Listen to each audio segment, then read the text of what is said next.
Hello बच्चों, कैसे हो आप सब। उम्मीद करता हूँ आप सब बहुत बढ़िया होंगे और अपनी पढ़ाई भी अच्छे से कर रहे होंगे। ठीक है, तो चलिए हम लोग अपना 11th का नीट का जो some basic concept of chemistry start किए हैं। इसमें आपका सेकेंड लेक्चर है। ठीक, तो जो बाकी का पोर्शन रह गया है इस चैप्टर का उसको खत्म करते हैं आज। ठीक है, तो आज के क्लास में हम लोग सबसे पहले जानेंगे कि स्टेक्योमेट्री क्या होता है और स्टेक्योमेट्रिक कैलकुलेशन कैसे करते हैं। ठीक है, ठीक, तो स्टेक्योमेट्री एंड स्टेक्योमेट्रिक कैलकुलेशन क्या होते हैं इसके बारे में समझते हैं। तो क्या लिखा हुआ है, it gives the quantitative relationship between the various reactant and product.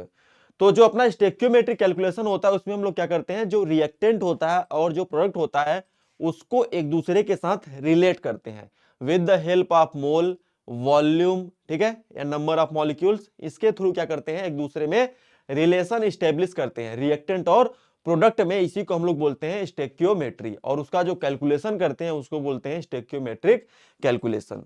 ठीक है, इन्हें बैलेंस्ड केमिकल इक्वेशन। और ध्यान रखना है कि जब भी आप स्टेक्योमेट्रिक कैलकुलेशन स्टेब्लिश करेंगे रिएक्टेंट और प्रोडक्ट में, तो वहां पर आपको रिएक्शन को बैलेंस जरूर कर लेना है। Okay, in the term of mole, masses, volume, ठीक है, molecules are called as the stoichiometric calculation, और इसी को हम लोग बोलते हैं स्टेक्योमेट्रिक कैलकुलेशन। जैसे एग्जांपल लेते हैं, जैसे कि ये है अपना H2। H2 रिएक्ट करता है Cl2 के साथ और बनाता है HCl। ठीक, तो यहां पर सबसे पहले रिएक्शन को बैलेंस करेंगे। तो यहां पर 2 हाइड्रोजन और इधर 2 क्लोरीन है, तो प्रोडक्ट साइड भी हम लोग 2 HCl कर देंगे। तो ये रिएक्शन क्या हो गया, बैलेंस हो गया। अब यहां पर ध्यान से देखिए, ये जो अपना एलिमेंट है इसके पहले यहां पर 1 है मोल, और ये कितना है 1 मोल है, और ये कितना है 2 है। ये जो नंबर लिखा होता है, जो एलिमेंट कंपाउंड से पहले ये जो नंबर लिखा होता है, इसको हम लोग बोलते हैं स्टेक्योमेट्रिक कोफिशिएंट। ठीक है, इसको हम लोग क्या बोलते हैं, इसको हम लोग क्या बोलते हैं, स्टोकियोमेट्रिक स्टेक्योमेट्रिक कोफिशिएंट, स्टेक्योमेट्रिक कोफिशिएंट। ठीक है, इसको बोलते हैं स्टेक्योमेट्रिक कोफिशिएंट। ठीक है, तो सबसे पहला काम क्या काम करना है, सबसे पहले रिएक्शन को लिखना है और रिएक्शन को बैलेंस करना है, और उसके बाद with the help of stoichiometric coefficient का यूज करके मोल के टर्म में, वॉल्यूम के टर्म में, नंबर ऑफ मॉलिक्यूल्स के टर्म में रिलेशन क्या करना है, स्टेब्लिश करना है। और मास के टर्म में भी कर सकते हैं, इनके मोलर मास का यूज करके इसको हम लोग इनके बीच में रिलेशनशिप स्टेब्लिश कर सकते हैं। ठीक है, तो चलिए कुछ इसके कॉन्सेप्ट को देखते हैं, आगे बढ़ते हैं। ठीक है, जैसे यहां पर देखिए पिछला वाला ही रिएक्शन यहां पर लिखा हुआ है, 1 मोल H2 react with 1 mole of Cl2 produce 2 mole of HCl। तो यहां पर रिएक्टेंट और जो प्रोडक्ट है इसके बीच में स्टेक्योमेट्रिक रिलेशन स्टेब्लिश करते हैं। कैसे करेंगे, तो पहला करते हैं इन द टर्म ऑफ मोल। अगर हम लोग इन द टर्म ऑफ मोल के रिस्पेक्ट में इनके बीच में रिलेशनशिप स्टेब्लिश करें, किसके बीच में, रिएक्टेंट और प्रोडक्ट के बीच में, तो कैसे बोल सकता हूं इस रिएक्शन को, मैं बोल सकता हूं कि 1 mole of H2 react with 1 mole of Cl2 and 2 mole of HCl। ठीक है, और ये जो रिलेशनशिप यहां पर लिखा गया है इसी को बोलते हैं, this relation is called as stoichiometry in term of moles. Okay, दूसरा अगर बात करते हैं इन टर्म ऑफ मास, तो जैसे मास के टर्म में अगर बात करें तो यहां पर हाइड्रोजन है, हाइड्रोजन का मास कितना होगा, 2 हाइड्रोजन एटम है तो 2 ग्राम होगा। और वहीं पर अगर हम लोग बात करें क्लोरीन का, तो एक क्लोरीन एटम का मास कितना होता है, 35.5 होता है। 2 क्लोरीन के एटम है तो कितना हो जाएगा, 71 ग्राम हो जाएगा, 71 ग्राम। और वहीं पर HCl है, ठीक है, और यहां पर अगर आप ध्यान दोगे तो HCl कितना होगा, ये 2 मोल है HCl का। तो एक जो अपना HCl का होता है, एक HCl मॉलिक्यूल का जो मास होता है, मोलर मास होता है, कितना होता है, 36.5 ग्राम। तो यहां पर 2 है तो 2 टाइम्स कर देंगे तो कितना हो जाएगा, 73 ग्राम। ठीक है, तो इसको हम लोग मास के टर्म में भी रिलेट कर सकते हैं। कैसे, क्या लिखा हुआ है, 2 gram of H2 react with 71 gram of Cl2 to form 73 gram HCl। ठीक है, और हम लोग और कैसे लिख सकते हैं, इन टर्म ऑफ वॉल्यूम में कैसे लिख सकते हैं, कि इसको मैं क्या लिख सकता हूं, ये गैस है, ये भी गैस है और ये भी गैस है। तो इसको मैं वॉल्यूम में क्या बोल सकता हूं कि 1 मोल है, तो 1 मोल का वॉल्यूम कितना होता है, मोलर वॉल्यूम 22.7 लीटर होता है। यहां पर भी कितना, 1 मोल है, इसको मैं लिख सकता हूं 22.7 लीटर है। और यहां पर ये कितने, इसका वॉल्यूम कितना होगा, 2 मोल है तो ये हो जाएगा अपना 45.4 लीटर। ठीक, तो यहां पर इसके बीच में इन द टर्म ऑफ वॉल्यूम में हम लोग इसके बीच में रिलेशन स्टेब्लिश कर सकते हैं। कैसे लिख सकते हैं? 22.7 litre of H2 react with 22.7 litre of Cl2 and produce 45.4 litre of HCl। ठीक है, और इसी को यहां पर लिखा गया है, इसी को हम लोग बोलते हैं स्टोइकियोमेट्री। ठीक है, और यहां पर इन द वॉल्यूम के टर्म में हम लोग इसको लिखे हैं, और इसको हम लोग मॉलिक्यूल के टर्म में लिख सकते हैं। यहां पर कितना है? एक यहां पर 1 मोल है, ये भी 1 मोल है, और यहां पे 2 मोल है। तो 1 मोल है तो उसमें कितने पार्टिकल होंगे? Na पार्टिकल होंगे, और इसमें भी Na पार्टिकल होंगे, और इसमें भी Na पार्टिकल होंगे। तो ये 2 टाइम्स हो जाएगा, 2 Na हो जाएंगे। ठीक है, Na क्या है? Avogadro number. सो इसको मैं कैसे लिख सकता हूं कि Na molecules of H2 react with Na molecules of 1 mole है, Na molecules of Cl2 to form 2 Na molecules of HCl, 2 Na molecules of HCl। तो इस तरीके से 4 डिफरेंट टर्म में हम लोग क्या कर सकते हैं? इसके बीच में रिएक्टेंट और प्रोडक्ट के बीच में स्टोइकियोमेट्रिक रिलेशन स्टेब्लिश कर सकते हैं। ठीक है, और यहां पर Na क्या है? एवोगैड्रो नंबर है। ओके, तो इसके बेसिस पे अब कुछ क्वेश्चन करते हैं। ठीक, तो इस क्वेश्चन को आप लोग ट्राई करो। यहां पर कुछ क्वेश्चन दिए गए हैं, एक बार खुद से आप लोग ट्राई करो।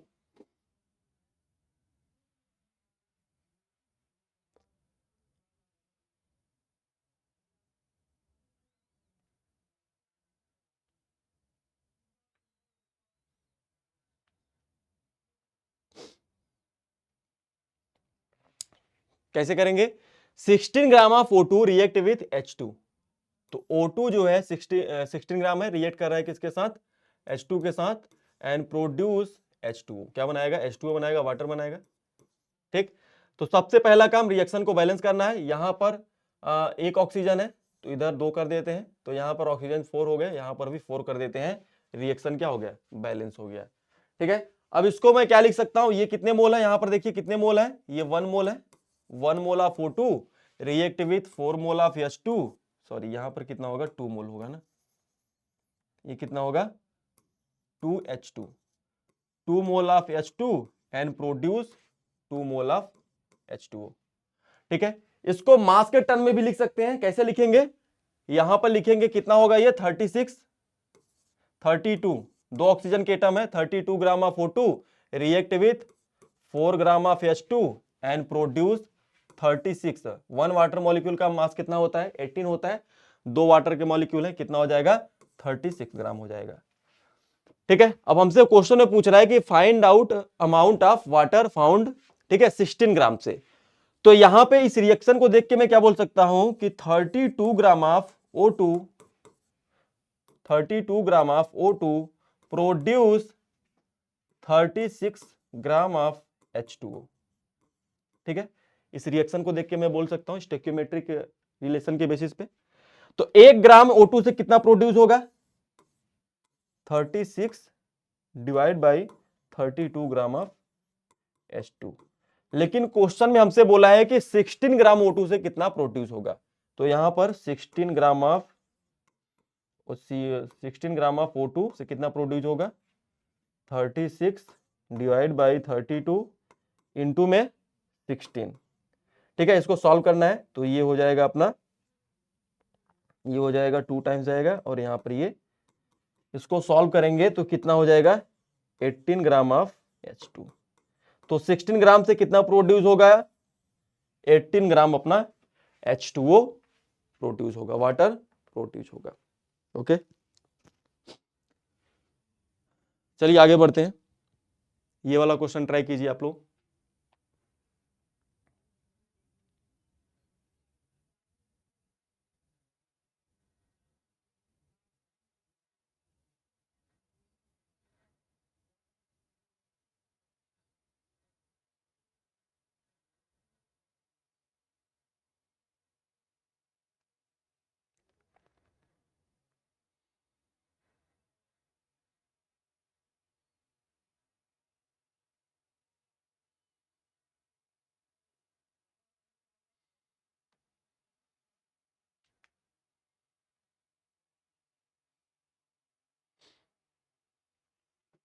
ठीक है, चलिए ट्राई करते हैं इसको। तो पहले यहां पर क्या बोल रहा है, calculate the amount of water produced by the combustion of methane.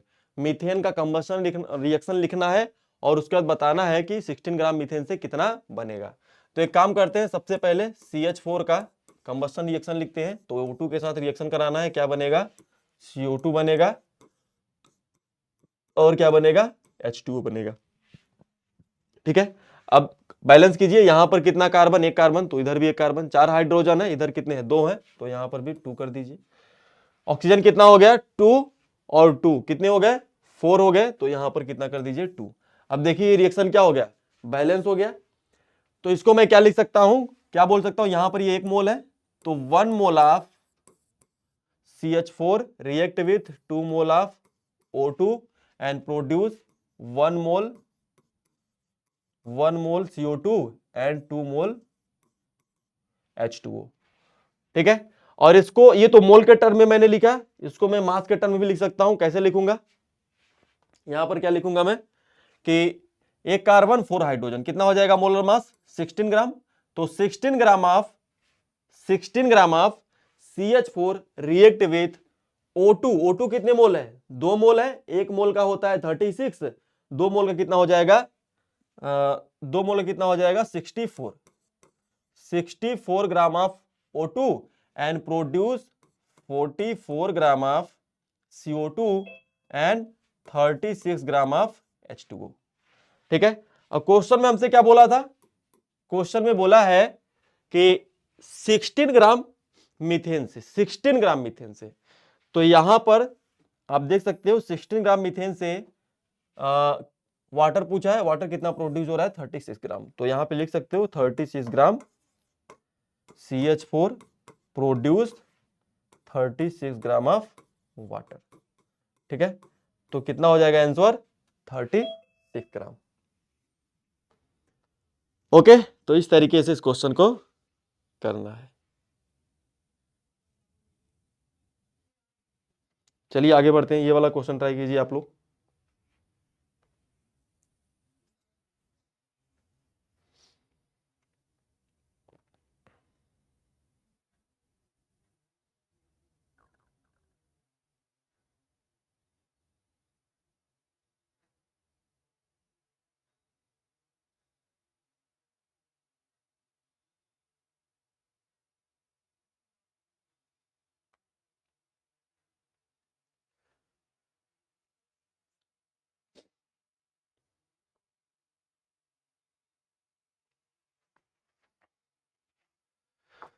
तो सबसे पहले, how many litres of O2 at STP for the complete combustion of 1 mole of C5H10। तो सबसे पहला काम क्या करना है, कंबस्शन रिएक्शन लिखना है C5H10 का।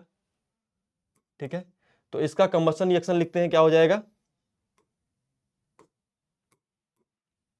C5H10।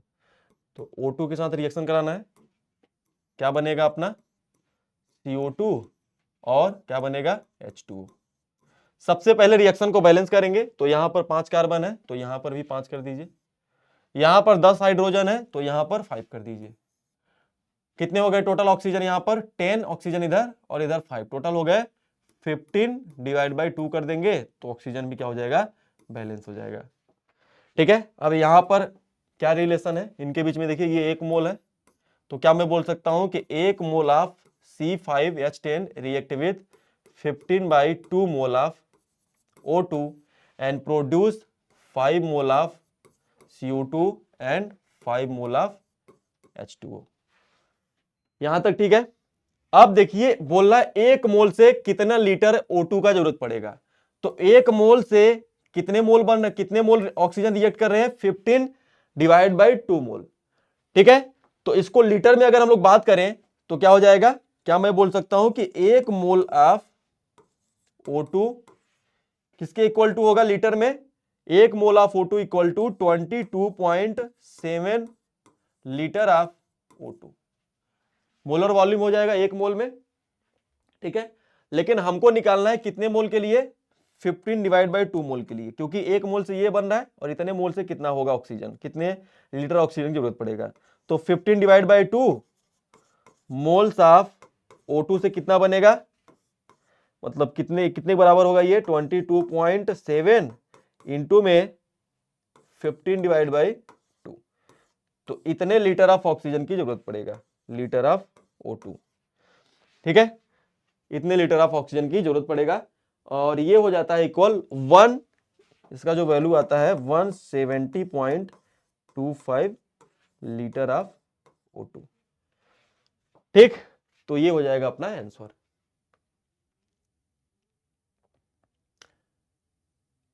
आगे बढ़े, चलिए आगे बढ़ते हैं। ये वाला क्वेश्चन ट्राई कीजिए आप लोग।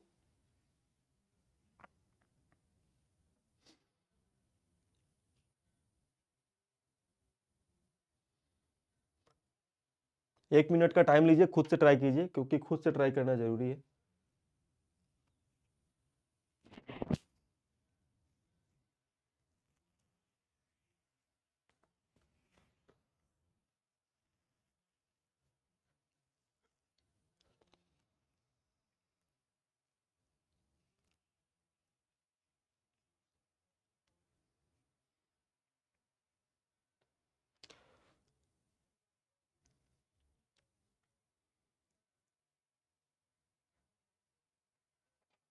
ठीक, तो चलिए आगे बढ़ते हैं। क्या बोल रहा है, find number of moles of oxygen required for complete combustion of 1 mole of propane. तो 1 मोल प्रोपेन के लिए कितने number of moles of oxygen की जरूरत पड़ेगा उसका कंप्लीट कंबस्शन कराने के लिए। प्रोपेन बोले तो C3H8, C3H8, इसका कंबस्शन रिएक्शन लिखिए, क्या हो जाएगा C3H8 का, तो O2 के साथ रिएक्शन कराएंगे तो क्या प्रोड्यूस होगा, CO2 और प्लस में H2O। ठीक, तो सबसे पहले बैलेंस करेंगे, यहाँ पे 3 कार्बन है तो यहाँ पर भी 3 कर दीजिए, 8 हाइड्रोजन है तो यहाँ पर भी 4 कर दीजिए, तो 8 हाइड्रोजन हो गए। अब टोटल ऑक्सीजन कितने हो गए, यहाँ पर हो गए 6 और यहाँ पर कितने हो गए 4, तो यहाँ पर कितना कर दूं मैं 5, तो कितने ऑक्सीजन हो जाएंगे 10, इधर भी 10 ऑक्सीजन और इधर भी 10 ऑक्सीजन, तो रिएक्शन क्या हो गया, बैलेंस हो गया। तो अब इसका स्टोइकियोमेट्री लिखें तो क्या लिखेंगे, क्या लिखेंगे, 1 mole of 1 mole of C3H8 propane react with 5 mole of O2 and produce 3 mole of CO2 and 4 mole of H2O। ठीक है, ये लिख सकते हैं हम लोग। अब यहां पर ध्यान से देखिए, अब यहां पर अगर हम लोग बात करें तो क्वेश्चन में बोल रहा है कि complete combustion of 1 mole, 1 mole propane के लिए कितने मोल ऑक्सीजन की जरूरत पड़ेगा कंप्लीट कंबस्शन के लिए। तो ध्यान से देखिए, 1 मोल के लिए कितने की जरूरत पड़ेगा 5 मोल ऑफ O2। ठीक है, 1 मोल से 1 मोल का है, तो इस तरीके से अपना option C will be correct.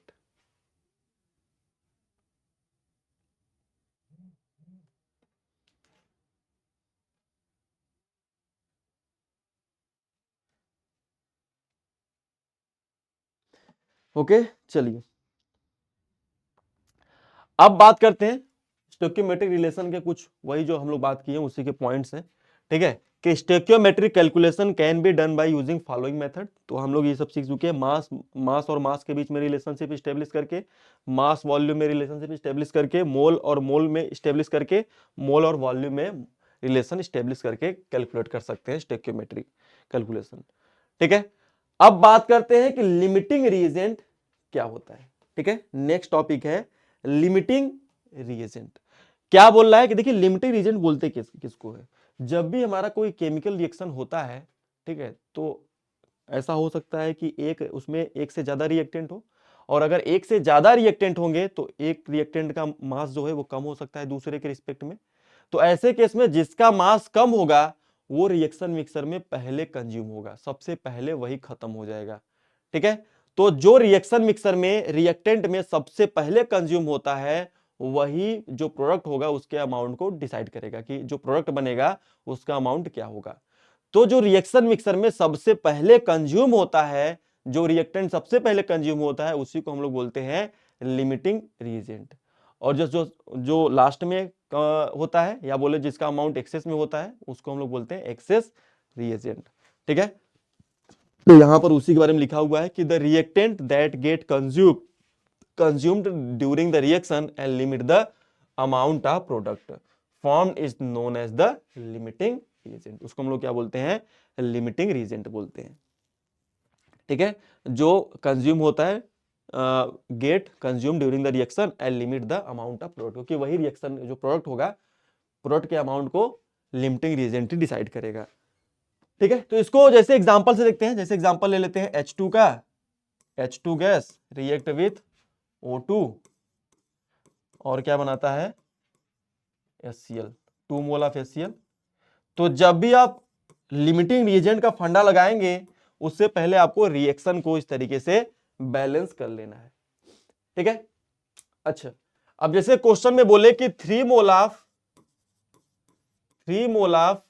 H2 react with 2 mole of Cl2। ठीक है, तो पूछ ले कि फिर आपका अमाउंट क्या होगा, HCl का कितने मोल बनेंगे। तो यहां पर दोनों रिएक्टेंट का मोल क्वेश्चन में दे दिया है कि जब 3 mole of H2 react with 2 mole of Cl2, तो ऐसे केस में आपको बताना है कि कौन, मतलब कि जो अपना HCl बनेगा उसका अमाउंट क्या होगा। तो जब दोनों रिएक्टेंट का मोल दिया हो, तो ऐसे केस में आपको सबसे पहले ये पता करना पड़ेगा कि कौन लिमिटिंग रीजेंट है। जो लिमिटिंग रीजेंट होगा वही डिसाइड करेगा अपने प्रोडक्ट का अमाउंट क्या होगा।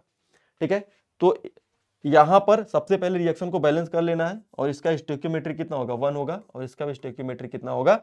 1 होगा। तो यहां पर अपने रिएक्शन का जो स्टोइकियोमेट्री है वो क्या है? ये है अपना 1 है।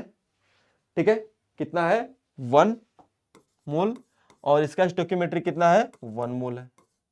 ठीक, और गिवन क्या है क्वेश्चन में? क्या गिवन है क्वेश्चन में? क्या गिवन है? मोल 3 मोल बोल रहा है। 3 मोल ऑफ H2 रिएक्ट कर रहा है कितने मोल के?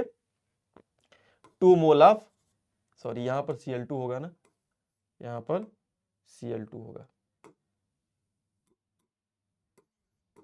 ठीक है, 2 मोल ऑफ Cl2। ठीक, ये हमको क्वेश्चन में दिया हुआ है। तो अब हमको पता करना है कौन लिमिटिंग रीजेंट है। ऐसे केस में आपको क्या करना है कि यहां पर जो आपका गिवन मोल है उसको उसके स्टोइकियोमेट्रिक नंबर से डिवाइड कर देंगे। इसके गिवन मोल में इसके स्टोइकियो नंबर से डिवाइड कर देंगे, स्टोइकियोमेट्रिक कोफिशिएंट से डिवाइड कर देंगे। जो वैल्यू छोटा होगा वही होगा लिमिटिंग रीजेंट। और ऐसे भी देख सकते हैं कि इसका 3 मोल Cl2 के 2 मोल के साथ रिएक्ट कर रहा है, और यहां पर ये क्या है? 1:1 के रेशियो में प्रेजेंट है। तो ऐसे केस में मैं बोल सकता हूं कि इसका 2 मोल Cl2 के 2 मोल के साथ रिएक्ट करेगा। क्यों? क्योंकि यहां पर स्टोइकियोमेट्रिक रिलेशन में ये कितना है? 1:1 के रेशियो में है। तो इसका 2 मोल इसके 2 मोल के साथ रिएक्ट करेगा। तो यहां पर जो अपना H2 रहेगा, H2 इसके कितने मोल बच जाएंगे? इसके कितने मोल बच जाएंगे? यहां पर 1 मोल इसके बच जाएंगे। 1 मोल left in reaction mixer, 1 mole left. और सबसे पहले रिएक्शन में कौन कंज्यूम होगा? Cl2 सबसे पहले कंज्यूम होगा। तो ये Cl2 क्या बन जाएगा? अपना लिमिटिंग रिएजेंट बन जाएगा।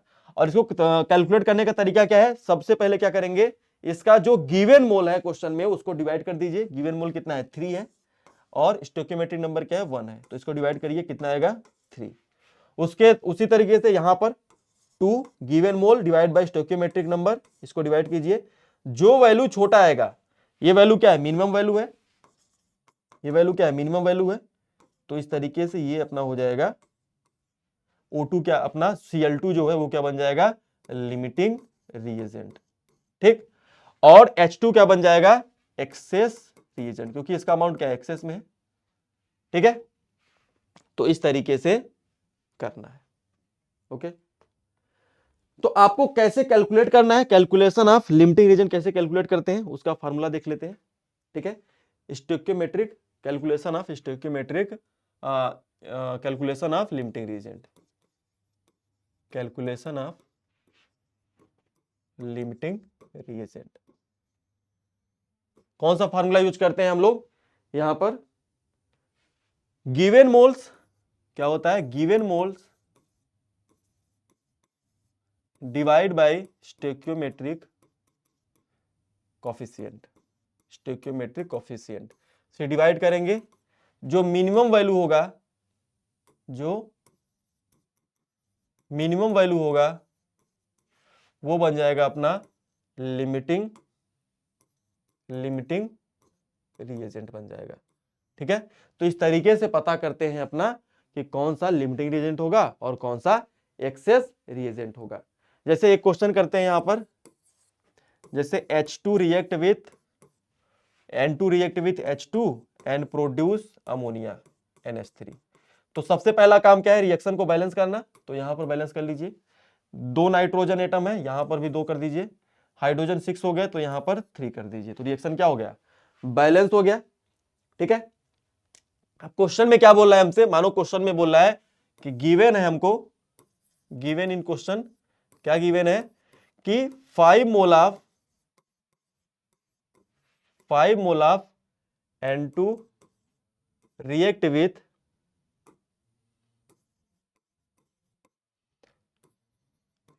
With 3 mole of H2। ठीक है, ये हमको क्वेश्चन में गिवन है, तो मोल्स हमको दिया गया है। ठीक है,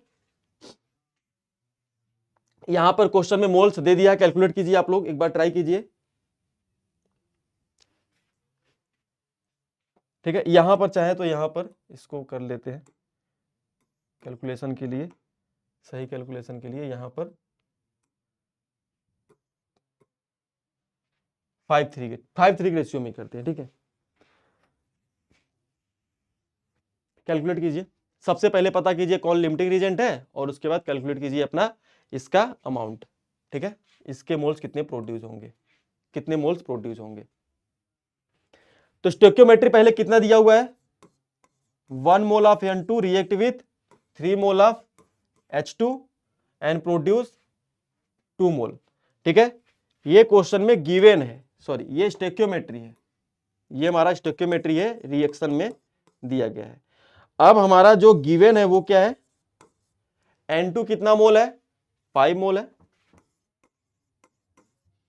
और H2 कितना है, 3 मोल है।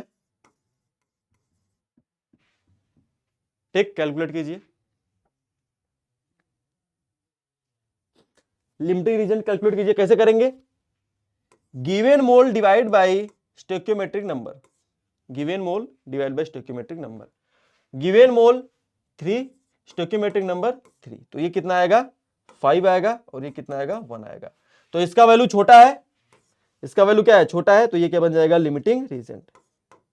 इसको लिख सकते हैं ऐसे कि मिनिमम वैल्यू है, तो यहां पर जो H2 होगा ये क्या बन जाएगा, लिमिटिंग रीजेंट बन जाएगा। ठीक है, तो यहां पर H2 क्या बन गया, अपना लिमिटिंग रीजेंट बन गया, क्योंकि इसका वैल्यू क्या है, मिनिमम आया। ठीक है, तो अब इसके हेल्प से इसका मोल कैलकुलेट करना है। ठीक है, तो यहां पे ऐसे अगर क्वेश्चन में बोल दे कि फाइंड मोल्स ऑफ NH3, तो कैसे करेंगे, स्टोइकियोमेट्रिक रिलेशन में 3 मोल H2 से 2 मोल NH3 प्रोड्यूस हो रहा है, NH3 प्रोड्यूस हो रहा है, तो 1 मोल H2 से कितना प्रोड्यूस होगा, 2/3 मोल्स ऑफ NH3। क्वेश्चन में हमको 3 मोल से पूछ रहा है, 3 मोल से, तो 3 मोल से कितना हो जाएगा, 2/3 इंटू में 3 मोल ऑफ NH3, कितना आ जाएगा, 2 मोल आ जाएगा। और ये आप चाहो यहां से भी सीधा बोल सकते हो कि 3 मोल से पूछ रहा है तो 3 मोल से 3 मोल ही बन जाएगा, 2 मोल बन जाएगा। तो या ऐसे कर सकते हो, या तो स्टेप बाय स्टेप कैलकुलेशन कैसे करना है उसको ध्यान रख सकते हो। तो इस तरीके से लिमिटिंग रीजेंट का कैलकुलेशन करते हैं। ओके,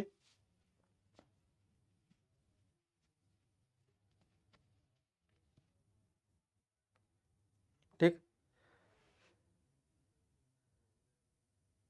अच्छा, आपको कुछ चीज यहां पता होना चाहिए, जैसे कि कब लिमिटिंग रीजन का कॉन्सेप्ट कब लगाते हैं और कब नहीं लगाते।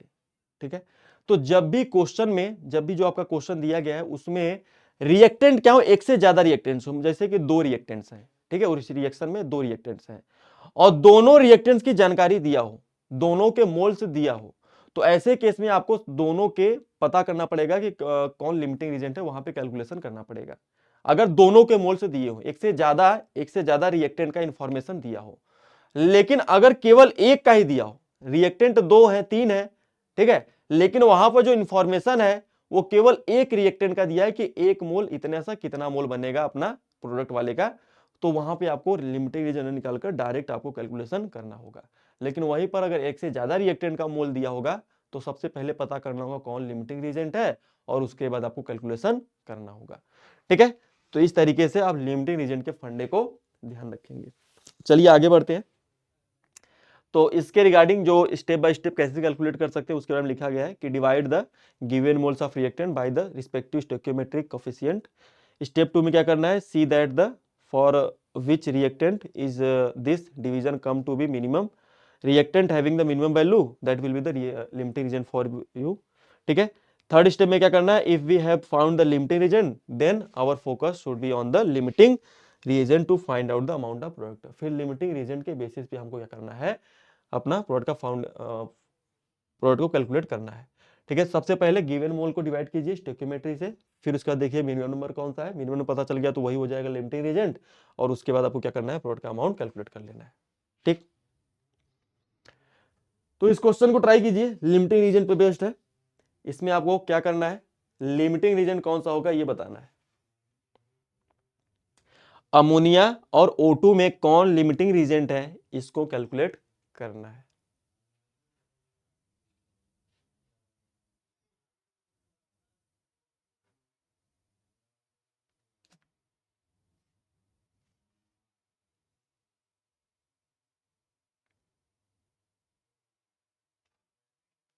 ठीक, चलिए करते हैं। तो यहां पर रिएक्शन दिया हुआ है, अब इसमें पता लगाना है कौन सा लिमिटिंग रीजेंट होगा। तो एक काम करते हैं, सबसे पहले हमारा यहां पर दिया है मोल्स ऑफ अमोनिया और सॉरी मास ऑफ अमोनिया और मास ऑफ O2 दिया हुआ है, तो इनका मोल कैलकुलेट कर लेते हैं। ठीक है, मोल्स ऑफ NH3 कितना हो जाएगा, गिवन मोल कितना है 3.25, मोलर मास कितना होता है अमोनिया का 17 होता है, इसको कैलकुलेट करेंगे। और उसके बाद moles of O2 equal to में गिवन मास कितना है 3.5, और इसका मोलर मास कितना हो जाएगा 36, O2 का कितना हो जाएगा 36 हो जाएगा, सॉरी 32 हो जाएगा। ठीक है, तो यहां से क्या निकल जाएगा, अपना मोल कैलकुलेट हो जाएगा। तो कैलकुलेट करेंगे कितना आएगा, तो ये अपना आता है 0.191 और ये आता है 0.109। ठीक, तो ये अपना इतना निकल के आता है। अब उसके बाद स्टोइकियोमेट्रिक कैलकुलेशन करना है। ठीक, अब क्या करना है हमको, ये जो अपना अमोनिया है, ये जो अमोनिया दिया गया है इसका निकालिए, इसका मोल आ गया 0.9 गिवन मोल डिवाइड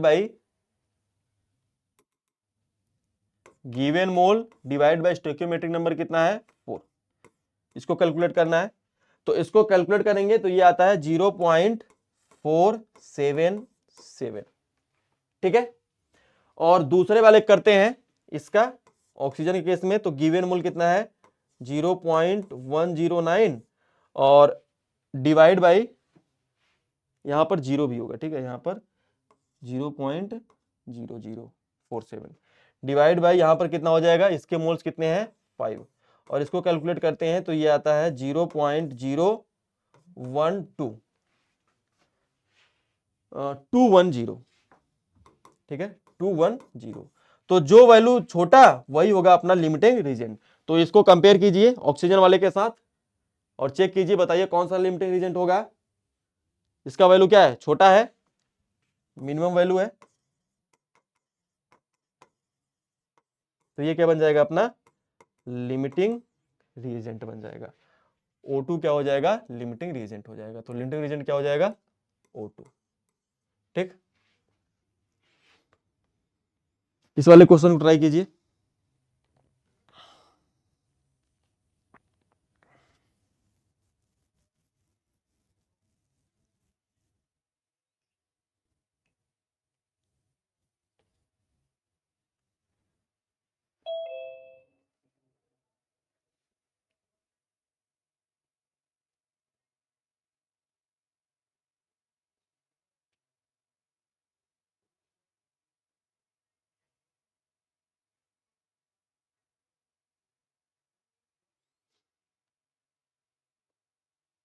ठीक है, चलिए ट्राई कर लिए तो करते हैं। इफ 0.5 मोल ऑफ BaCl2 है, react with Na2 sodium phosphate, और क्या बनाएगा यहां पर, NaCl बनेगा, NaCl, और बेरियम फॉस्फेट बनेगा। क्या बनेगा, बेरियम फॉस्फेट। तो Na3 और PO4 का ट्वाइस, ये बन जाएगा अपना। ठीक है, अब उसके बाद रिएक्शन को बैलेंस करना होगा। तो यहां पर 3, 2 और 6, तो इस तरीके से रिएक्शन भी बैलेंस हो गया। अब यहां पर क्वेश्चन में देखिए क्या बोल रहा है, 0.5 मोल, क्वेश्चन में मोल दिया हुआ है कितना, 0.5 मोल इसका, रिएक्ट विथ 0.2। देखिए दोनों रिएक्टेंट का यहां पर मोल दे दिया है, इसका मतलब हमें पता करना पड़ेगा कौन लिमिटिंग रिएजेंट है, उसके हेल्प से हमको मैक्सिमम अमाउंट बनाना होगा, किसका बताना होगा, बेरियम फॉस्फेट का। ठीक है, तो पता कीजिए, सबसे पहले क्या करेंगे, डिवाइड करेंगे। सबसे पहले क्या करेंगे, गिवन मोल में स्टोइकियोमेट्रिक नंबर से डिवाइड करेंगे, 3 से डिवाइड करेंगे कितना आएगा, और इसको डिवाइड करेंगे किसने से, 0.2 को डिवाइड करेंगे 2 से, तो ये आ जाएगा 0.1। ठीक है, और ये कितना आएगा, 0.1। ठीक है, और ये कितना हो जाएगा, 6, 0.16। ओके, अब ये देखिए 0.16 और 0.1, तो कौन सा वैल्यू छोटा है, ऑक्सीजन वाला छोटा है, सॉरी ये Na2PO4 का क्या है, छोटा है वैल्यू, ये मिनिमम वैल्यू है, तो ये क्या बन जाएगा अपना, लिमिटिंग रिएजेंट। तो ये क्या हो जाएगा, लिमिटिंग रिएजेंट। तो जो कैलकुलेशन होगा इसका किसके बेसिस पे होगा, लिमिटिंग रीजन के बेसिस पे कैलकुलेट करेंगे। ठीक है, लिमिटिंग रीजन के बेसिस पे कैलकुलेट करेंगे। तो मैं क्या लिख सकता हूं कि 2 mole of Na2PO4 react with form 1 mole of barium phosphate. तो क्या लिख सकता हूं मैं, 2 मोल ऑफ Na2PO4 प्रोड्यूस कितने मोल, 1 mole of PO barium phosphate Ba3PO4 का ट्वाइस। तो 1 मोल से कितना बनेगा, ये तो 2 मोल से है, 1 मोल से कितना बनेगा, 1/2, और हमसे बताना है 0.2 मोल से कितना बनेगा, तो 0.2 मोल से कितना हो जाएगा, 1/2 इंटू में 0.2, तो कितने मोल बनेगा, 0.1 मोल, किसका, बेरियम फॉस्फेट का। तो देख लीजिए कौन सा ऑप्शन करेक्ट हो जाएगा, बी ऑप्शन क्या हो जाएगा, करेक्ट हो जाएगा, बी ऑप्शन क्या हो जाएगा, करेक्ट हो जाएगा। ओके, अगला क्वेश्चन ट्राई कीजिए इसको।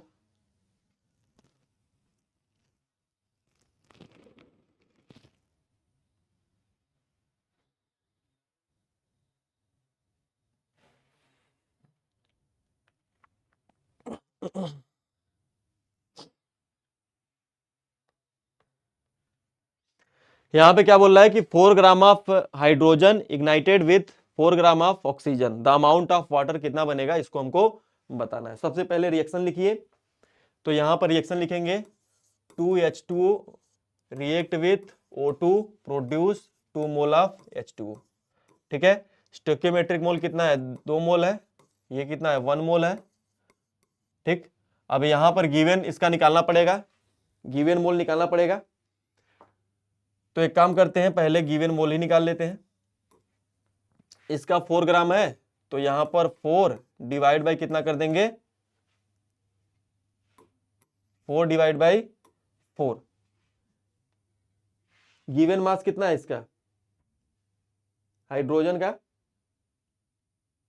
4 है, 4 ग्राम है, 4 डिवाइड बाई 2 कितना आ जाएगा, 2। O2 का कितना है, 4 डिवाइड बाई कितना हो जाएगा ये, और O2 का कितना होता है, 32। ठीक है, तो ये आ जाएगा अपना 1/8, तो ये हो गया 2 और ये 1/8।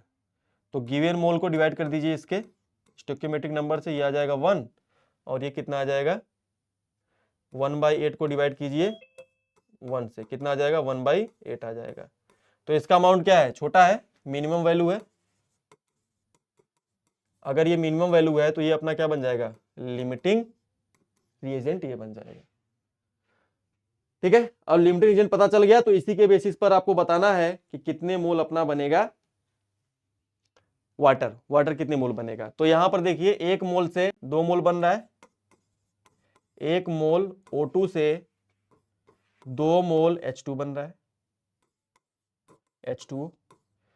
तो हमको कितने मोल से बताना है, 1/8 से, तो 1/8 मोल से कितना बनेगा O2 से 2 इंटू में 1/8 कितना बन जाएगा 1/4 मोल ऑफ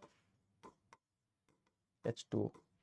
ठीक है, तो कौन सा ऑप्शन हो जाएगा इस तरीके से।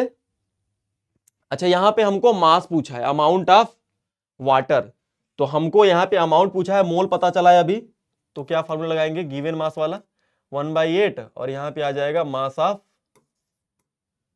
H2O और मोलर मास कितना होता है वाटर का 18 होता है। ठीक है, अब इसको कैलकुलेट करेंगे, मास ऑफ H2O तो आएगा अपना 18, यहां पर 4 होगा, 18 डिवाइड बाई 4 कितना आ जाएगा 4.5 ग्राम। तो कितना प्रोड्यूस होगा 4.5 ग्राम हो जाएगा। इस तरीके से सी ऑप्शन करेक्ट हो जाएगा। आगे बढ़ते हैं अगला। अब नेक्स्ट बात करते हैं परसेंटेज यील्ड का। ठीक है, परसेंटेज यील्ड क्या होता है, in many cases the actual yield of the product is less than the theoretical maximum yield. देखिए जब भी हम लोग कोई रिएक्शन परफॉर्म करते हैं उससे पहले हम लोग कैलकुलेट करते हैं, कॉपी पे नोटबुक पे थ्योरेटिकली कैलकुलेट करते हैं कि कितना अमाउंट प्रोडक्ट का बनेगा। ठीक है, लेकिन जब एक्सपेरिमेंट करते हैं तो वहां पे एक्चुअल में यील्ड उतना नहीं आता, तो वही हम लोग कैलकुलेट करते हैं कि एक्चुअल में कितना परसेंट बना। ठीक है, तो उसी को हम लोग बोलते हैं अपना एक्चुअल यील्ड बोलते हैं। ठीक, जैसे कि एग्जांपल से समझते हैं, जैसे कि अपना A+B है, इसने रिएक्शन किया बनाया C। ठीक है, माना कि थ्योरेटिकली अगर देखें तो कॉपी पेन पे जब कैलकुलेशन किया तो पता चला इसका बनना चाहिए था कितना 40 ग्राम बनना चाहिए था। ये हो गया थ्योरेटिकल, ये हो गया theoretical value. But in reality में देखे जब हम लोग तो पता चला कि 20 ग्राम ही बना, 20 ग्राम बना। और ये क्या एक्सपेरिमेंटल बोल दो या एक्चुअल वैल्यू, एक्चुअल में कितना बना 20 ग्राम। तो अगर मुझे परसेंटेज यील्ड निकालना है, परसेंटेज यील्ड निकालना है तो क्या करूंगा, जितना बना है उसको डिवाइड कर देंगे कितने से, टोटल वाले से। तो यहां से अपना आ जाएगा कितना आ जाएगा 50%। इसका मतलब 50% इसका हो जाएगा परसेंटेज यील्ड। तो वही फार्मूला यहां पर लिखा है, परसेंटेज यील्ड का formula actual yield divide by theoretical yield into में 100। तो जो एक्चुअल यील्ड है उसको लिखो ऊपर और जो थ्योरेटिकल यील्ड है, ठीक है, उसको लिखो नीचे और उसमें 100 से मल्टीप्लाई कर दो तो अपना आ जाएगा परसेंटेज ऑफ यील्ड। ठीक, आगे बढ़ते हैं। अब जैसे ये क्वेश्चन है इसको ट्राई कीजिए।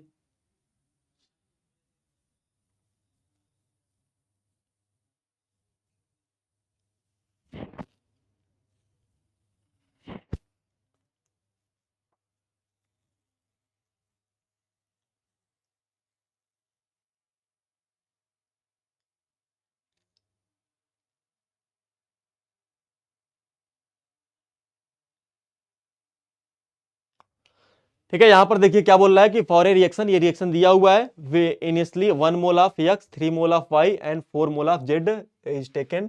तो बोल रहा है कि इफ इतना moles of W is obtain then percentage yield of the reaction. Experiment किया गया तो कितना आया 1.25 मोल आया, तो बताइए परसेंटेज यील्ड क्या होगा।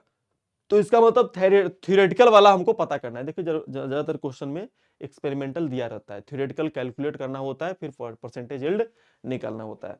तो यहां पर अगर आप ध्यान से देखो क्या है 2x है, प्लस में 3y है और प्लस में 4z है, रिएक्ट करके क्या बना रहा है 5w। यहां पर देखेंगे तो मोल से दिया हुआ है, ये 1 मोल दिया हुआ है क्वेश्चन में, इसका कितना मोल दिया हुआ है 1 mole of x, 3 mole of y और 4 मोल ऑफ z। ठीक है, तो सबसे पहले तीनों का रिएक्टेंट, सभी रिएक्टेंट का मोल दिया है, तो इसका मतलब हमको पता करना पड़ेगा कौन सा लिमिटिंग रीजेंट है इसमें। तो लिमिटिंग रीजन कैसे पता करते हैं, कैसे पता करते हैं, गिवन मोल में डिवाइड कर दीजिए इसके गिवन मोल में इसके स्टोइकियोमेट्रिक नंबर से डिवाइड कर दीजिए। ये हो जाएगा 1/2, ये हो जाएगा 3/3 और ये हो जाएगा अपना 4/4। तो छोटा वैल्यू कौन सा आएगा, ये वाला आ जाएगा स्मॉल वैल्यू, तो ये बन जाएगा अपना लिमिटिंग रीजन। तो इसके अकॉर्डिंग कैलकुलेशन करना है। ठीक है, तो 2 मोल यहां पे मैं क्या लिखूंगा, 2 मोल एक्स से अपना 5 मोल डब्ल्यू बन रहा है, 5 मोल बन रहा है। तो 1 मोल से कितना बनेगा, 5/2 और हमको कितने एक मोल के लिए बताना है, यहां पर 1 मोल के लिए। तो 1 मोल के लिए यहां पर कितना आ जाएगा, ये देख लीजिए। तो ये हो जाएगा 2.5 मोल ऑफ डब्ल्यू। तो एक्सपेरिमेंटली नहीं, थ्योरेटिकली कितना होना चाहिए था, 2.5 मोल होना चाहिए था डब्ल्यू का, लेकिन बना कितना एक्चुअल में 1.5। तो परसेंटेज यील्ड कितना आ जाएगा, कितना आ जाएगा, टोटल कितना होना चाहिए था, आया कितना 1.25, टोटल कितना होना चाहिए था 2.5 इंटू में 100। ठीक है, तो इसको सॉल्व करना है और जब इसको सॉल्व करते हैं तो ये निकल के आता है 50%। ठीक है, तो ये हो जाएगा अपना करेक्ट आंसर, तो ये ऑप्शन करेक्ट हो जाएगा। ओके, चलिए आगे बढ़ते हैं। तो यहां पर एक क्वेश्चन है, इसको आप ट्राई कीजिएगा। आगे बढ़ते हैं। परसेंटेज प्योरिटी क्या होता है, इसके बात करते हैं। परसेंटेज प्योरिटी किसको बोलते हैं, परसेंटेज प्योरिटी होता है, percentage pure is percentage of the amount of the pure substance present in the impure. जैसे कि अपना कोई सब्सटेंस है, सिंपल है, सिंपल क्या है, इम्प्योर है, और उसमें क्या है, कुछ ही परसेंट क्या है, प्योर है, कुछ ही अमाउंट क्या है, प्योर सब्सटेंस है। तो हम लोग फॉर्मूला क्या लगाएंगे परसेंटेज प्योरिटी निकालने का, कि मास of the pure substance simple, जो सिंपल है उसमें जितना प्योर सिंपल है, जो प्योर सब्सटेंस का जो मास है उसको ऊपर रखिए, और total mass of impure simple, जो अपना इम्प्योर सिंपल है, टोटल मास को नीचे डिवाइड कीजिए, 100 से मल्टीप्लाई कीजिए, तो अपना आ जाएगा परसेंटेज प्योरिटी। ठीक है, तो इसको आप ट्राई कीजिएगा, वही क्वेश्चन है, इसको आप एक बार ट्राई कीजिएगा। आगे बढ़ते हैं, एक क्वेश्चन करते हैं, कॉन्सेंट्रेशन टर्म क्या होता है इसके बारे में देखते हैं। तो यहां पर मास परसेंटेज की बात करें तो ये अपना क्या होता है, कॉन्सेंट्रेशन टर्म में यूज करते हैं हम लोग मास परसेंटेज को। कैसे, जैसे जो हम लोग सॉल्यूशन कॉन्सेप्ट पढ़ते हैं, सॉल्यूशन में, सॉल्यूशन जो हम लोग पढ़ते हैं उसमें क्या होता है, एक सॉल्वेंट होता है और क्या होता है, सॉल्यूट होता है। सॉल्यूट और सॉल्वेंट को जब मिक्स करते हैं तो क्या बनता है, अपना सॉल्यूशन बनता है। अब सॉल्यूशन का परसेंटेज हमको कैलकुलेट करना है कि किसका परसेंटेज ज्यादा है, किसका परसेंटेज कम है, किसका अमाउंट कितने परसेंट है सॉल्यूशन में, सॉल्यूट का कितना परसेंट है, सॉल्वेंट का कितना परसेंट है। इसको कैलकुलेट करने के लिए हम लोग कॉन्सेंट्रेशन टर्म का यूज करते हैं। ठीक है, तो यहां पर पहला जो है मास परसेंटेज, इसको हम लोग बोलते हैं W/W। तो मास परसेंटेज कैसे निकालते हैं, परसेंटेज W/W क्या होता है, mass of the solute divide by mass of the solution into में 100। ठीक है, वहीं पर अगर आपको निकालना हो कि वॉल्यूम परसेंटेज V/V, तो कैसे निकालोगे, मास इसको बोलते हैं वॉल्यूम परसेंटेज, इसको बोलते हैं परसेंटेज V/V शॉर्ट में। क्या हो जाएगा formula, volume of solute in ml divide by volume of solution into 100। ठीक है, तो सॉल्यूट का जो वॉल्यूम है उसको ऊपर रखिए, जो टोटल वॉल्यूम है सॉल्यूशन का उसको नीचे रखिए, 100 से मल्टीप्लाई कर दीजिए, तो अपना क्या आ जाएगा, वॉल्यूम परसेंटेज आ जाएगा। ठीक है, वहीं पर अगर मास वॉल्यूम परसेंटेज निकालना है तो मास वॉल्यूम परसेंटेज कैसे निकालेंगे, देखिए जो ऊपर लिखा होता है वो रिप्रेजेंट करता है किसको, सॉल्यूट को, और जो नीचे लिखा होता है वो रिप्रेजेंट करता है किसको, सॉल्यूशन को। तो यहां पर ऊपर क्या रखना है, मास रखना है सॉल्यूट का, तो मास of solute in gram divide by volume of the solution in litre, और इनटू में 100 से मल्टीप्लाई कर देंगे, तो अपना क्या आ जाएगा, मास वॉल्यूम परसेंटेज आ जाएगा। ठीक है, तो आगे बढ़ते हैं। नेक्स्ट है मोल फ्रैक्शन। मोल फ्रैक्शन क्या होता है, कैसे कैलकुलेट करते हैं, यहां पे आ जाइए, इसको देखते हैं। So it is the ratio of the moles of the particular component to the total number of the moles of the solution. ठीक है, तो मोल फ्रैक्शन अगर आपको एक्स का निकालना है, जैसे कि जो आपका सॉल्यूशन है उसमें क्या है, सॉल्वेंट है और सॉल्यूट है, तो उसमें सॉल्वेंट के कुछ मोल्स होंगे और सॉल्यूट के कुछ मोल्स होंगे। ठीक, तो जैसे सॉल्वेंट के मोल्स हो गए ए, सॉल्यूट के जो मोल्स हो गए, सॉल्यूट का मान लो जो मोल्स है वो कितने हो गए ए, और सॉल्यूट कितने हो गए, सॉल्वेंट कितने हो गए बी। ठीक है, तो इस तरीके से जैसे कि अपना, तो उस तरीके कैलकुलेट कर सकते हैं। जैसे ये मैं यहाँ पे बताऊं, जैसे ये अपना हो गया एक सॉल्यूशन, और इसमें अपना ए और बी दो कंपोनेंट है, इसके मोल्स बोल देता हूं Na है, और बी वाले के मोल्स कितने हैं, Nb है। ठीक है, और हमको इनको निकालना है मोल फ्रैक्शन। तो कैसे निकालोगे, मोल फ्रैक्शन अगर ए का निकालना है तो मोल्स ऑफ ए, जो ए का मोल्स है, divide by total number of all components, moles of all component, जितने भी इसमें कंपोनेंट है सबके मोल्स को नीचे डिवाइड कर दो। दो कंपोनेंट है तो दोनों के मोल्स को सम कर दो, तो Na divide by Na plus Nb। उसी प्रकार से मोल फ्रैक्शन ऑफ बी निकालना है तो number of moles of B divide by total number of moles of all component, क्या हो जाएगा Na Nb divide by Na plus Nb। तो जिसके मोल्स निकालने होते हैं, जिसका मोल फ्रैक्शन कैलकुलेट करना होता है, उसके मोल्स को ऊपर रखिए और divide by total number of mole से डिवाइड कर दीजिए, तो क्या आ जाएगा मोल फ्रैक्शन आ जाएगा। और यहां पर क्या लिखा हुआ है कि the sum of the mole fraction of all component in the solution is always unity. तो अपना जो सॉल्यूशन होता है उसमें जितने भी कंपोनेंट हैं, सभी कंपोनेंट का जो मोल फ्रैक्शन का सम होता है वो हमेशा 1 के बराबर होता है।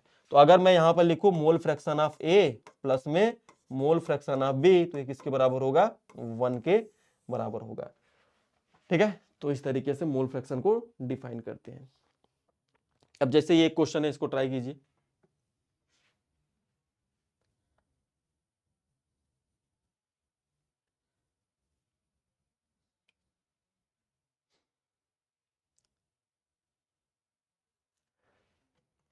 तो मोल फ्रैक्शन निकालना है नाइट्रोजन का।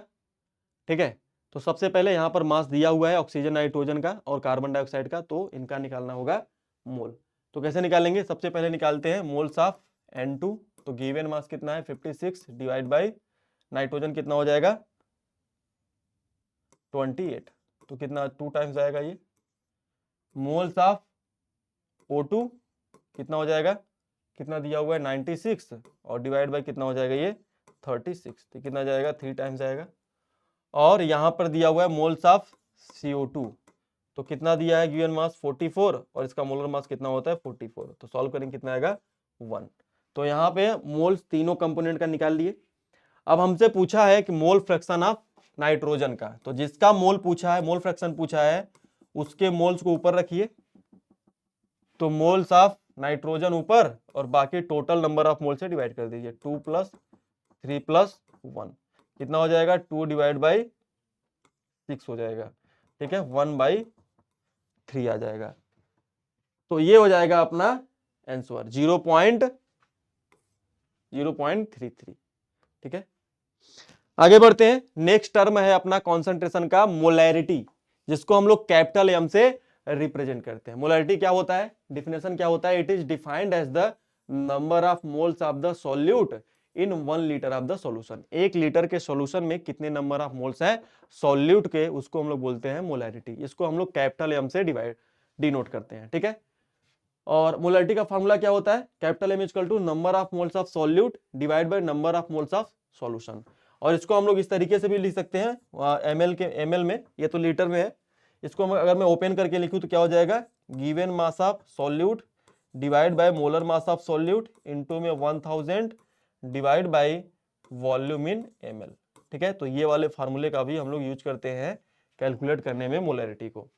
ठीक, सो यूनिटी, इसका यूनिट क्या होता है मोलैरिटी का, मोल पर लीटर होता है। Molarity is the unit that depends upon the temperature, जो कि टेम्परेचर पे डिपेंड करता है। टेम्परेचर पे क्यों डिपेंड करता है मोलैरिटी, क्योंकि आप देखोगे इसके फार्मूले में वॉल्यूम आ रहा है, और जो वॉल्यूम होता है वो टेम्परेचर के साथ चेंज होता है। ठीक है, टेम्परेचर के डायरेक्टली प्रोपोर्शनल होता है कि अगर आप टेम्परेचर बढ़ाओगे तो वॉल्यूम बढ़ेगा, टेम्परेचर घटाओगे तो वॉल्यूम घटेगा। तो टेम्परेचर के चेंज होने के साथ वॉल्यूम चेंज हो जाएगा, वॉल्यूम चेंज होगा तो मोलैरिटी का वैल्यू चेंज होगा। ठीक है, इस वजह से ये टेम्परेचर डिपेंडेंट होता है। ओके, अब बात करते हैं कि अगर मिक्सिंग एंड डाइल्यूशन, कि अगर हम लोग डाइल्यूशन करते हैं, if a particular solution having volume V1 and molarity M1, कोई पर्टिकुलर सॉल्यूशन है, ठीक है, उसका वॉल्यूम V1 है और मोलैरिटी M1 है, और मैंने क्या किया, बाहर से extra amount of water add कर दिया, तो उसका क्या हो गया, डाइल्यूशन हो गया। ठीक है, after adding extra amount of water, तो यहां पर उसका जो वॉल्यूम हो गया वो क्या हो गया, V2 हो गया। तो मोलैरिटी कैसे निकालोगे, M1V1 प्लस में M2V2, कौन सा फॉर्मूला लगाओगे, M1V1 प्लस में M2V2। तो यहां से आप क्या कर सकते हो, अपना M2 को निकाल सकते हो। तो यहां से M2 कैसे निकालोगे, M2 इक्वल टू क्या हो जाएगा, M1V1 डिवाइड बाई V2। ठीक है, आफ्टर डाइल्यूशन, ये जो मोलैरिटी आएगा आफ्टर डाइल्यूशन। अब बात करते हैं रिजल्टेंट मोलैरिटी है। अगर हम लोग मिक्स करें, दो सॉल्यूशन है, ठीक है, दो सॉल्यूशन थे अलग अलग, एक का जो कॉन्सेंट्रेशन था M1 था और वॉल्यूम V1 था, दूसरा का अपना सॉल्यूशन था, M2V2 था, दोनों को मिक्स करने के बाद रिजल्टेंट जो सॉल्यूशन होगा उसका मोलैरिटी क्या होगा, तो उसके लिए ये फार्मूला यूज करेंगे। ठीक है, M1V1 प्लस में M2V2 डिवाइड बाई V1, और यहाँ पे अपना क्या आ जाएगा, ये जो Mr है ये रिजल्टेंट अपना क्या हो जाएगा, मोलैरिटी, मतलब कि मोलैरिटी ऑफ द मिक्सर, जो अपना मिक्सर बनेगा उसका मोलैरिटी कितना हो जाएगा, कैसे निकालेंगे, M1V1 प्लस में M2V2 divide by V1 plus V2, और इसको हम लोग क्या बोलते हैं, वॉल्यूम ऑफ मिक्सर भी बोल सकते हैं। अगर क्वेश्चन में बोला है वॉल्यूम का मिक्सर, तो ये V1 प्लस V2 के बराबर होगा। ठीक, तो यहां पर एक क्वेश्चन करते हैं इसी पे। तो यहां पर क्या दिया है, 20.6 gram of 20.6 gram of NaBr is dissolved in 50 gram of 500 ml of solution, so what will be the molarity of the resulting solution। तो एक बार आप इसको ट्राई कीजिए खुद से।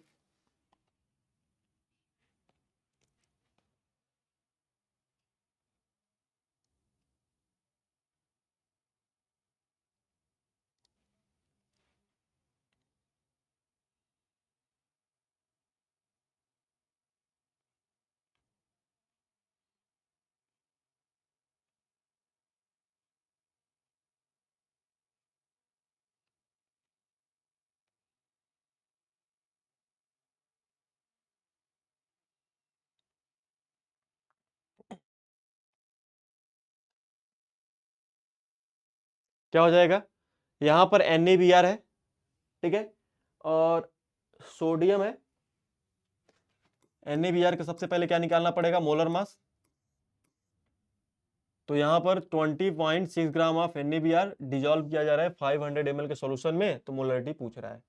तो यहां पर जो सॉल्वेंट है उसका मोलर मास कितना हो जाएगा, NaBr का, सोडियम का 23 होता है और ब्रोमीन का कितना होता है, 80 होता है, तो कितना हो जाएगा, 103 आ जाएगा, 103 ग्राम हो जाएगा।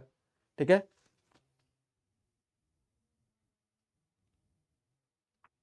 ओके। अब यहां पर क्या करना है, नेक्स्ट, इसके बाद क्या करना है, फार्मूला लगा दीजिए। मोलरिटी का फार्मूला क्या होता है, given mass of solute divide by molar mass of solute into में 1000 डिवाइड बाय कितना हो जाएगा, यहां पर डिवाइड बाय कितना कर देंगे अपना, वॉल्यूम इन ml। तो गिवन मास कितना है, 20.6 ग्राम, मोलर मास कितना है 0.3, 1000, वॉल्यूम कितना है 500 ml है। ठीक है, तो इसको कैलकुलेट करेंगे 2 टाइम्स जाएगा। ठीक है, और इसको कैलकुलेट करेंगे तो ये कितना आता है, इसको जब सॉल्व करते हैं तो ये अपना आता है 0.4 मोलर। ठीक है, तो ये अपना आ जाता है मोलैरिटी ऑफ द सॉल्यूशन। ठीक, तो इस तरीके से बी वाला ऑप्शन क्या हो जाएगा, करेक्ट हो जाएगा।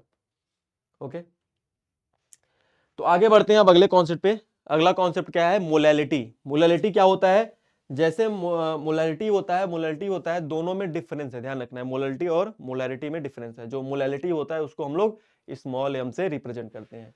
तो it is defined as the number of moles of the solute present in 1 kg of the solvent. It is denoted by the small m, इसको हम लोग स्मॉल m से डिनोट करते हैं। क्या होता है, मोलैलिटी को हम लोग स्मॉल m से रिप्रेजेंट करते हैं, number of moles of solute divide by mass of the solvent in kg। ठीक है, तो इसको अगर मैं ओपन करके लिखूं फार्मूले को, तो क्या हो जाएगा, स्मॉल m इक्वल टू क्या हो जाएगा, तो number of moles of solute को मैं लिख सकता हूं W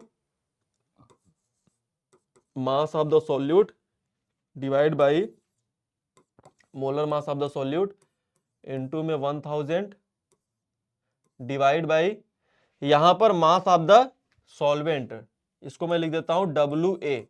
ठीक है, सॉल्वेंट के मास को WA लिख देता हूं। अब यहां पर ये ग्राम में हो जाएगा, क्यों, क्योंकि 1000 से ऊपर क्या कर दिया हूं, मल्टीप्लाई कर दिया हूं। तो इस तरीके से ये फार्मूला आप कैलकुलेशन में यूज कर सकते हैं। ठीक है, कैलकुलेशन करते समय ये वाला फार्मूला आप यूज करेंगे। ओके, तो ध्यान रखना है, ये जो होता है मोलैरिटी जो होता है, इसका यूनिट क्या होता है, मोल पर केजी होता है। और मोलैलिटी जो होता है ये इंडिपेंडेंट होता है टेम्परेचर चेंज के। ध्यान रखना है कि जो मोलैलिटी होता है वो टेम्परेचर के चेंज होने के साथ चेंज नहीं होता, इसका जो वैल्यू होता है टेम्परेचर पे डिपेंड नहीं करता। क्यों, क्योंकि अगर आप फार्मूले में देखोगे तो कहीं पर वॉल्यूम वाला टर्म नहीं आ रहा है, मास जो होता है वो टेम्परेचर डिपेंडेंट नहीं होता। वॉल्यूम जो होता है वो टेम्परेचर पर डिपेंड करता है, लेकिन इस फार्मूले में कहीं पर वॉल्यूम का टर्म नहीं आ रहा है। तो इसलिए जो अपना मोलैलिटी होता है ये टेम्परेचर इंडिपेंडेंट होता है। ठीक, तो आगे बढ़ते हैं। अच्छा, एग्जाम्पल के लिए जैसे कि कहीं पर लिखा हो 3 मोलल HCl, 3 मोलल HCl, इसका मतलब क्या होगा कि 3 क्या हो जाएगा, 3 यहां पर क्या बोलोगे कि 3 moles of HCl present in 3 moles of HCl present in 1000 gram of solvent, solvent, ठीक है। 1 kg के सॉल्वेंट में 3 मोल ऑफ HCl प्रेजेंट है, ठीक है। और अगर लिखा हो 3 कैपिटल M करके, कैपिटल M HCl, तो इसका मतलब क्या होगा, 3 mole of HCl present in 1000 ml of solution, क्योंकि मोलैरिटी है तो यहां पर क्या हो जाएगा, ml में हो जाएगा और ये सॉल्यूशन का हो जाएगा, इन सॉल्यूशन, ठीक है। तो ये डिफरेंस है मोलैलिटी और मोलैरिटी में। ठीक, आगे बढ़ते हैं। नेक्स्ट क्या बोल रहा है यहां पर देखिए, नेक्स्ट है पार्ट्स पर मिलियन, जिसको हम लोग शॉर्ट में बोलते हैं ppm। तो ppm क्या होता है, it represent the number of parts of solute present in 1 million part of the solution. अगर 1 मिलियन पार्ट है सॉल्यूशन के तो उसमें अपना present in the number of part of solute में उसमें कितने नंबर ऑफ सॉल्यूट के पार्ट प्रेजेंट है, ठीक है। जैसे कि पार्ट्स मतलब नंबर ऑफ पार्टिकल ले लीजिए, पार्ट को आप ग्राम भी बोल सकते हैं, पार्ट को आप वॉल्यूम भी बोल सकते हैं, ठीक है। कि इतने वॉल्यूम में कितने वॉल्यूम में 10 पावर 6 में कितने वॉल्यूम सॉल्वेंट सॉल्यूट के प्रेजेंट है, उसको हम लोग पीपीएम में कैलकुलेट करते हैं। यहां पर 100 ना यूज करके क्या यूज करेंगे, 10 पावर 6 यूज करेंगे, तो पीपीएम बन जाएगा, ठीक है। तो पीपीएम का फॉर्मूला अगर लिखना चाहे तो क्या हो जाएगा, पीपीएम का फॉर्मूला अगर लिखना चाहे तो क्या हो जाएगा, पीपीएम का formula number of parts of solute divide by number of parts of total number of, यहां पे टोटल कर दीजिए, total number of parts of solution. और पीपीएम की बात कर रहे हैं तो यहां पर कितने से मल्टीप्लाई कर देंगे, 10 के पावर 6 से, तो बन जाएगा पीपीएम। 100 से मल्टीप्लाई करते तो क्या बन जाता, परसेंटेज बन जाता, ठीक है। और 1 से मल्टीप्लाई करते तो क्या बन जाता, फ्रैक्शन बन जाता। तो यहाँ पीपीएम है तो 10 पावर 6 से मल्टीप्लाई कर देंगे, ओके। अब यहाँ पे जो पार्ट है ये वॉल्यूम ग्राम में भी हो सकता है, number of gram of solute divide by total gram of the total mass of the solute, ठीक है। और इसको वॉल्यूम में लिख सकते हैं कि volume of the solute divide by total volume of the solution into में 10 पावर 6, ठीक है। ठीक, तो ये पीपीएम का फार्मूला हो गया। हाँ, ये फार्मूला आपको ध्यान रखना है, ठीक है।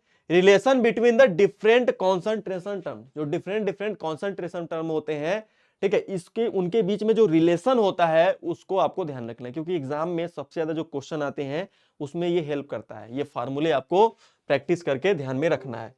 अगर आप यहाँ पे जो लिखा है ये मोलरिटी है कैपिटल एम, और यहाँ पर आपका क्या है, percentage W by V, 10 into में percentage W by V divide by molar mass of solute. तो ये जो फार्मूला है ये किसके किसके बीच में है, ये अपना है मोलरिटी और परसेंटेज डब्ल्यू बाई वी के बीच में। और उसी प्रकार से यहां पर जो फार्मूला है मोलरिटी इक्वल टू में 10 इंटू में परसेंटेज डब्ल्यू बाई डब्ल्यू, अगर क्वेश्चन में परसेंटेज डब्ल्यू बाई डब्ल्यू दे दे और उसका डेंसिटी दे दे तो उसको इस तरीके से कैलकुलेट कर सकते हैं इस फार्मूले का यूज करके, ठीक है। और यहाँ पे जो परसेंटेज डब्ल्यू बाई वी को कन्वर्ट करना है तो इस तरीके से ये percentage W by W into में वो डेंसिटी से मल्टीप्लाई कर दीजिए तो क्या जाएगा अपना परसेंटेज डब्ल्यू बाई वी आ जाएगा। ये फार्मूला ध्यान रखिए, मोलैलिटी और मोल फ्रैक्शन के बीच में रिलेशन है, मोलैलिटी और मोल फ्रैक्शन। तो स्मॉल एम इक्वल टू क्या हो गया, मोलैलिटी इक्वल टू में मोल fraction of solute divide by mole fraction of solvent into में 1000 ये हो गया molar mass of the solvent. और ये वाला जो फार्मूला है किसके किसके बीच में है, ये है मोलैलिटी और मोलैरिटी। ये फार्मूला बहुत इंपॉर्टेंट है, मोलैलिटी और मोलैरिटी का। इक्वल टू में क्या होता है 1000 इंटू में m divide by density, 1000 into में डेंसिटी, डी क्या है डेंसिटी, माइनस में कैपिटल M क्या है मोलैरिटी, और कैपिटल M सॉल्यूट क्या है मोलर मास ऑफ सॉल्यूट। ठीक है, तो अब यहां पे अगर हम लोग बात करें कि M कैपिटल M क्या है मोलैरिटी है, कैपिटल M यहां पर ये स्मॉल m होगा। ठीक है, यहां पर ये क्या हो जाएगा स्मॉल m हो जाएगा, स्मॉल m क्या है मोलैलिटी है, d क्या है डेंसिटी है, capital M of the solvent क्या है molar mass of the solvent, और कैपिटल M सॉल्यूट क्या है molar mass of the solute, molar x mole solute क्या है मोल फ्रैक्शन ऑफ सॉल्यूट, और x सॉल्वेंट क्या है मोलर मास ऑफ सॉल्वेंट। तो ये फार्मूला आप ध्यान में रखिएगा। ठीक है, इसी के बेसिस पे कुछ क्वेश्चन करते हैं, इसको ट्राई कीजिए आप। Find out the molarity of 60% W/W H2SO4, और डेंसिटी भी दे दिया है इसका 1.96। अभी जो पीछे फार्मूला बताया हूं उसी का यूज करना है।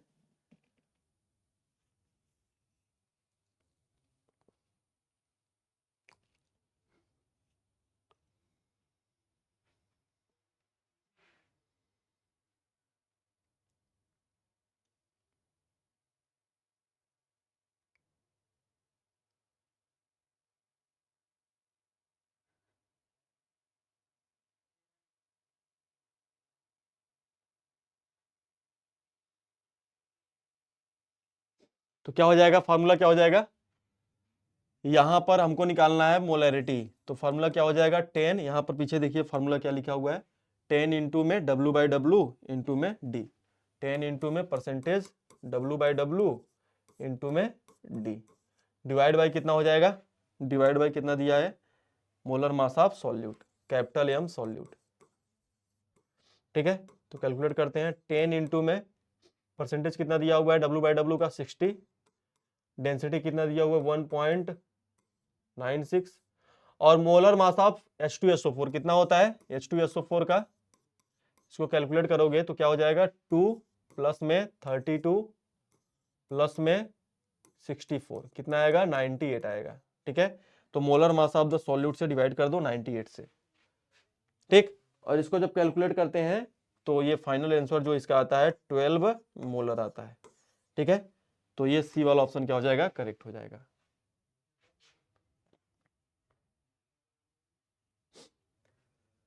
ओके, ये वाला क्वेश्चन ट्राई कीजिए।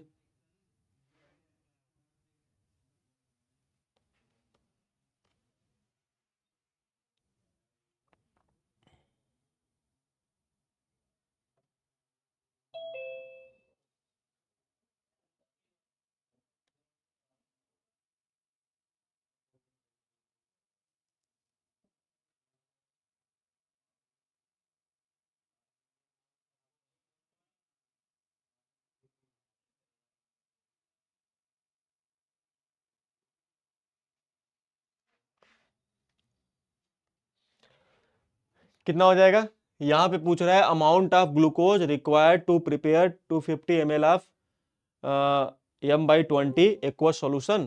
ठीक है, और ये आपके नीट में भी आया हुआ है ये क्वेश्चन। ठीक है, तो कैसे कैलकुलेट करेंगे, यहां पर देखिए हमको पूछ रहा है कि कितना ग्लूकोज का अमाउंट चाहिए इतना मोलर का सॉल्यूशन बनाने के लिए। तो यहाँ पे मोलरिटी हमको दिया हुआ है, तो पहले फार्मूला लिख लेते हैं मोलरिटी का, कितना होता है M इक्वल टू में मास ऑफ द सॉल्यूट, तो यहाँ पे सॉल्यूट क्या है ग्लूकोज है, तो यहाँ पे ग्लू लिख देता हूँ, molar mass of the glue into में 1000 डिवाइड बाय वॉल्यूम कितना होगा ml में। ठीक है, यहाँ पर मोलरिटी दिया हुआ है कितना 120, 1/20 ये मोलरिटी हो गया, मास निकालना है ग्लूकोज का, डिवाइड बाय मोलर मास कितना होता है ग्लूकोज का दिया हुआ है 180 इंटू में 1000 डिवाइड बाय वॉल्यूम हो जाएगा इन ml, और ये दिया हुआ है कितना दिया हुआ है 250 ml। ठीक है, तो इसको कैलकुलेट करना है, तो W ग्लूकोज कितना हो जाएगा, ये हो जाएगा 180 इंटू में 250, ठीक, डिवाइड बाय 1000 इंटू में 20, तो ये 4 टाइम्स आएगा। ठीक है, और इसको यहाँ पे कट जाएगा ये, और इसको पूरा कैलकुलेट करोगे, ठीक है। तो इसको कैलकुलेट करते हैं तो 2.5 लगभग आता है, 2.5 ग्राम, ठीक। 2.25 सॉरी 2.25 ग्राम। तो ये आता है mass of the glucose, mass of the solute required to make M/20 molar HCl solution, glucose solution बनाने के लिए। तो अपना ए वाला ऑप्शन क्या हो जाएगा, करेक्ट हो जाएगा, ठीक है। एक क्वेश्चन ये वाला है, इसको ट्राई कीजिए।